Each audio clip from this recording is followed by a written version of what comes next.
வணக்கம், எப்படி இருக்கீங்க? உங்களுக்கு ரத்தம் குறைவாக இருக்கிறது. பிரசவம் என்பது ஒரு பெண்க்கு மறுபிறப்பு போன்றது. இரண்டு உயிர் சார்ந்த விஷயம்.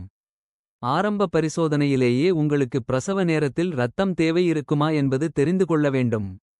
உங்கள் வீடு கணவர் வீடு சார்ந்தவர்களிடம் உங்கள் இரத்த வகை உள்ள உறவுகள் நண்பர்களை தெரிந்து வைத்துக் கொள்ள வேண்டும்.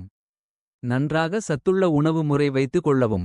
சுவப்பிரசவத்தில் பெரும்பாலும் தேவைப்படுவதில்லை. அறுவை சிகிச்சை இரத்தப்போக்கு போன்ற அவசர காலத்தில் மட்டுமே இரத்தம் தேவைப்படும். அப்போது தேடிக்கொண்டு இருக்காமல் ஆரம்பத்தில் இருந்தே தெரிந்து வைத்துக் கொள்ள வேண்டும். ஒரு பெண்க்கு பிரசவ நேரத்தில் உதவி செய்ய இரண்டு வீட்டார்கள் ஆதரவுடன் இருக்கிறார்கள். தாராளமாக கிடைக்கும். மூன்றாவது நபரை தேட வேண்டிய அவசியம் இல்லை. மேலும் கிடைக்காமல் இருந்தால் தமிழ்நாடு முழுவதும் அவசர தேவைக்கு tnblood.org ஐ அணுகலாம். இந்த செய்தி உங்களுக்கு தெரிந்த பிரசவ தாய்மார்களுக்கும் வீடியோ அனுப்புங்க. உங்களால் தாய் மற்றும் குழந்தை உயிர் காக்கப்படும். பிரசவ பெண்கள் மருத்துவர் ஆலோசனை பெற்று நலமுடன் குழந்தை பிறக்க வாழ்த்துகள்.